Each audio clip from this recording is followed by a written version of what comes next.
అనుమానం పెనుభూతమైంది. పచ్చని కాపురంలో చిచ్చురేపింది. ఇంటి దీపాన్ని చేజేతులా ఆర్పుకునేలా చేసింది. భర్తపై కోపంతో 13 నెలల బిడ్డని కదలిచ్చిందో తల్లి. ఆ తర్వాత ఆమె కూడా ఆత్మహత్య యత్నం చేసింది. హైదరాబాద్ శివారు జీడిమెట్ల పోలీస్ స్టేషన్ పరిధిలో జరిగింది దారుణం.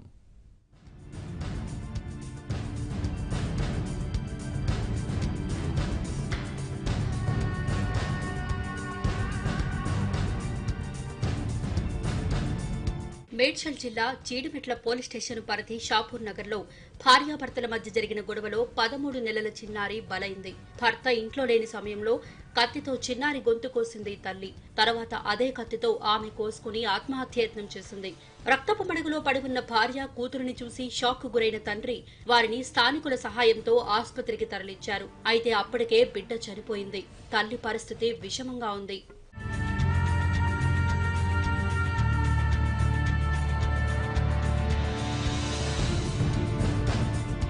ప్రకాశం జిల్లా పొదిలికి చెందిన నారాయణరెడ్డి, సుశీల భార్యాభర్తలు. వీరికి 2 ఏళ్ల క్రితం వివాహం జరిగింది. 13 నెలల కూతురుంది. బతుకు తెరువు కోసం హైదరాబాద్ వచ్చిన దంపతులు జీడిమెట్ల న్యూ ఎల్బీ నగర్ లో అద్దింట్లో ఉంటున్నారు. అయితే రాత్రేమైందో తెలియదు. తల్లి కూతురు ఇద్దరూ రక్తపు మడుగులో పడి ఉన్నారు.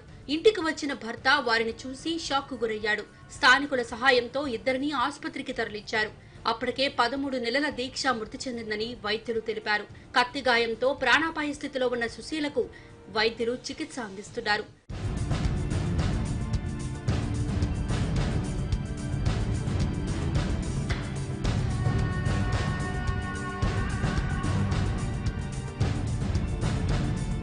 భార్యాభర్తల మధ్య తరచూ జరిగే గొడవల వల్లే సుశీల కత్తితో కూతురు గొంతు కోసి తాను ఆత్మహత్యయత్నం చేసిందని స్థానికులు చెబుతున్నారు. భర్తపై గత కొద్ది రోజులుగా భార్య అనుమానం పెంచుకుందని, ఇదే అనర్థానికి దారితీసుండొచ్చని భావిస్తున్నారు. భార్య భర్తలు పాప ఎక్కువ ఆయనే ఉంటాడు, ఆమె ఇక్కడ ఉండదు. ఉన్నారు, ఇంట్లో ఉన్నారు. మరి నైట్ టైం లో గొడవ పడ్డారో లేదా ఇంకోటి సంథింగ్ మాకైతే తెలియదు. కానీ లేదు ఆమెనే అసలు లోపల ఉన్నాడు. ఆయన చాలా మంచోడు, అట్లా ఏముండదు. ఆయన లోపల ఉన్నాడు.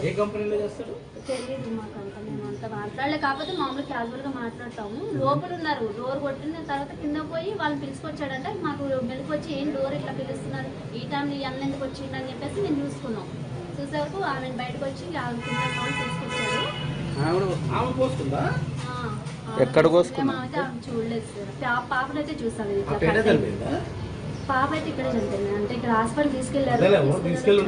సుశీల భర్త నారాయణరెడ్డిని పోలీసులు అదుపులోకి తీసుకుని విచారిస్తున్నారు. తనపై అనుమానంతో తన భార్య ఈ ఘాతుకానికి పాల్పడిందని అతను ఆరోపిస్తున్నాడు.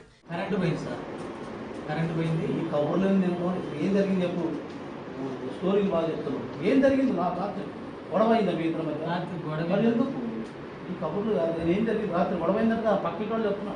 గొడవ ఏం కాలేదు. ఏమైంది? ఆమె కోపం ఎక్కువ సార్. నాకు కోపం మీద కోపం. అది నీకు అనుమానం అంటే మీద నాకు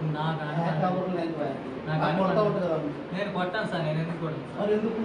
ఎందుకు తప్పించాను? లేదు ఎందుకు అనుమానం అదే సార్, కోపం ఎక్కువ. అదే నీకు అనుమానం కదా? ఆమెకు అనుమానం సార్, నాకు అసలు అనుమానం మీద అనుమానం, నా మీద అనుమానం.